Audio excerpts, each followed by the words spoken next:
The sky burned with streaks of gold and crimson as the last starship of the Yilvani prepared to depart.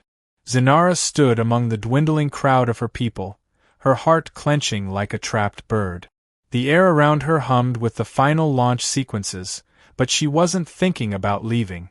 She was thinking about him. Ronan.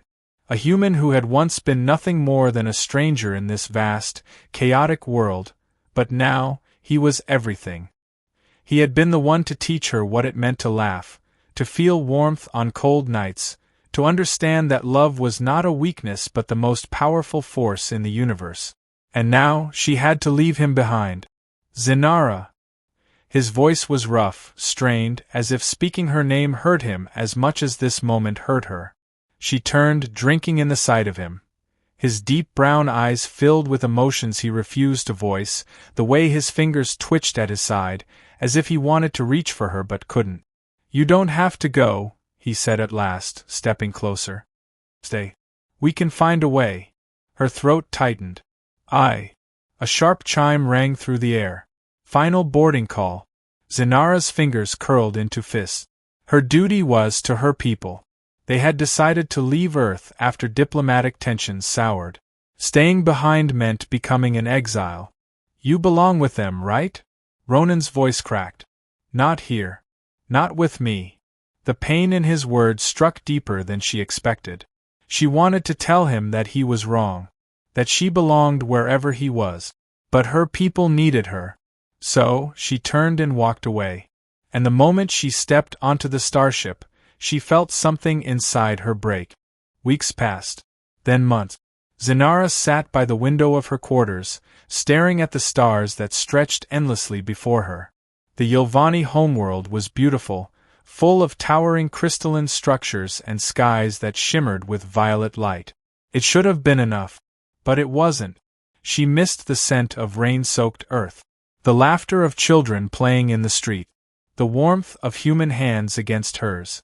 She missed him. She had tried to forget, thrown herself into work, into the duties expected of her. But every quiet moment brought her back to the same place, standing on that launch pad, hearing Ronan's voice crack as he asked her to stay. Her people called her foolish for lingering on the past. They said humans were fragile, short-lived, unimportant, that she would outlive him, that she would forget. But they were wrong. One evening, unable to push away the ache any longer, she accessed her old communication logs.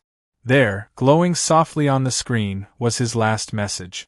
"If you ever come back, I'll be waiting." Her fingers hovered over the screen. Had he meant it? Had he moved on? Her heart pounded as doubt whispered in her mind. But another voice, deeper and stronger, told her the truth. It didn't matter how much time had passed. If she didn't go back, she would regret it forever. She had left her heart on Earth. It was time to return. The Yilvani would never allow her back once she left. She would be an outcast, forever severed from her people. But what was a home if it no longer felt like one? Steeling herself, Zinara stole a transport vessel under the cover of night.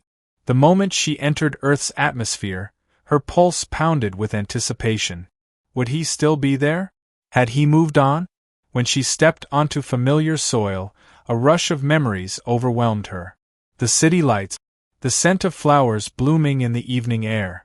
And then, "Zinara?" She turned sharply. There he was. Ronan stood just a few steps away, his eyes wide with shock, as if he didn't quite believe she was real. Her breath hitched. He looked the same, yet different, more tired, perhaps, but still him. "You came back," he murmured. "I had to," she whispered, stepping forward. "I couldn't live in a world without you." The words tumbled from her lips before she could stop them, but they were the truth. She had spent every waking moment aching for this, aching for him. And when he finally reached for her, pulling her into his arms, she knew she had made the right choice. Days turned into weeks, and Zinara slowly pieced together the life she had once left behind. Ronan never asked her to explain why she returned. He simply accepted it, as if he had always known she would.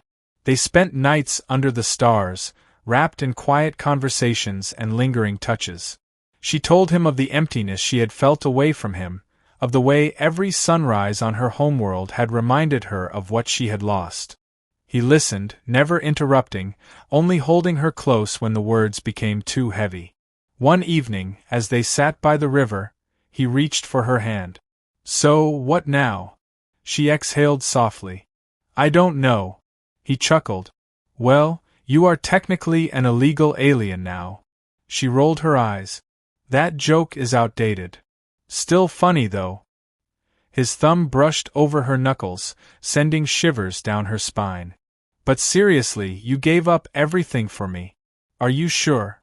She cupped his face, tracing the familiar lines with her fingertips. "You are my home, Ronan. Nothing else matters." His eyes darkened with something deep and unspoken, and when he kissed her, slow and reverent, she knew that this was where she was meant to be.